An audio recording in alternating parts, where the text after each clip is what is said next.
العلبة اللي هتشوفها النهاردة هي مش أي علبة وخلاص، عشان العلبة دي مميزة جدا. وزي ما هو واضح من العلبة، فالعلبة هي علبة فورزا ستور، راعي القناة وراعي الحلقة دي وراعي كل حلقاتنا بقالنا سنة ونص. ولكن يا ترى العلبة دي جواها إيه؟ أنا معرفش. فعشان كده العلبة دي اسمها ميستري بوكس. واللي مش عارف ميستري بوكس، الميستري بوكس هي عبارة عن علبة انت بتشتريها وانت مش عارف جواها ايه. وفكرة ميستري بوكس تيشيرتات الكورة هي ان انت بتشتري علبة انت مش عارف جواها ايه. والحقيقة انا من زمان كان نفسي قوي في فكرة ميستري بوكس في مصر. انا عارف ان الفترة الاخيرة طلع كام براند كده بيعملوا ميستري بوكسز، ولكن لو انت متابعني من الاول فهتكون عارف ان انا عملت مع حد من اصحابي فيديو كان عنوانه ميستري بوكس الغلابة. وده كان ببساطة حد من اصحابي اخدته محل، اديته فلوس واشترى لي تيشيرت مش موجود عندي بناء على اختياراته هو. وببساطه هي دي فكره الميستري بوكس، ان انت تشتري حاجه مش عارف جواها ايه وتتفاجئ.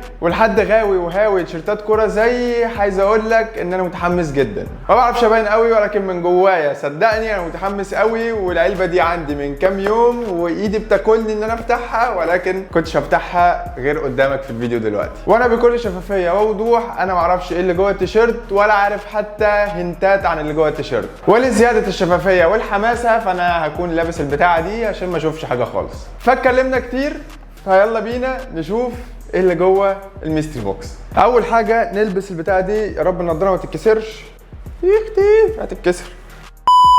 واديني لبستها وانا مش شايف اي حاجه ولا مكان الكاميرا ولا مكان اي حاجه، فاتمنى ان انا اكون بفتحها صح. العلبه هتكون مكان وشي كده وافتحها من هنا. متحمس جدا. 1 2. انت شفت دلوقتي شكل العلبه من جوه، ولكن يلا بينا نطلع اللي جوه ونشوفه ايه. التيشيرت جاي لنا في الكيس، دي حاجة محترمة وحلوة جدا. مش عارف ليه مغمض عيني تحت البتاعة دي بصراحة. واضح ان ده وش التيشيرت، ده وش التيشيرت، ده لوجو نايك، لا ده بوما، لوجو مدور.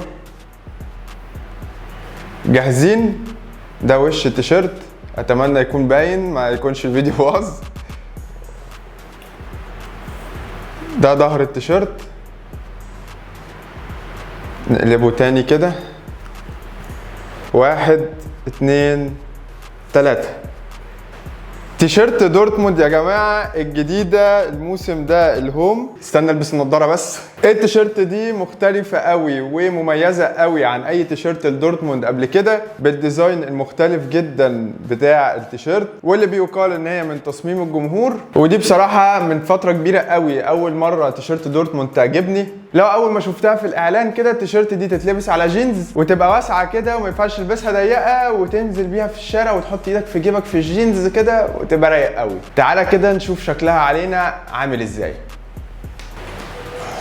ولبسنا التيشيرت، تيشيرت شيك قوي بصراحه ومختلفه قوي، واللي هو انت تلبسها وتمشي بيها كده. معروف ان دي تيشيرت دورتموند وتيشيرت لذيذه جدا والفيت بتاعها حلو جدا ومقاسها مظبوط جدا عليا، مش ضيقه مش واسعه، اللي هو فعلا تلبسها على جينز وتتمشى في الشارع. استنى فيديو كامل ريفيو عن التيشيرت دي. ولو عجبك الفيديو ما تنساش السبسكرايب واللايك والشير للفيديو ده. لينك بيج فورزا للميستري بوكس تحت في الانستجرام. لو عجبك الفيديو انزل اطلب، الموضوع لذيذ جدا. الموضوع بالنسبه لي محمس جدا، واكيد دي مش هتكون اخر ميستري بوكس منهم. لو انت بتحب تيشيرتات الكوره وبتحب تجمعها فهتنبسط قوي من الفكره دي. استنى فيديو كامل عن التيشيرت.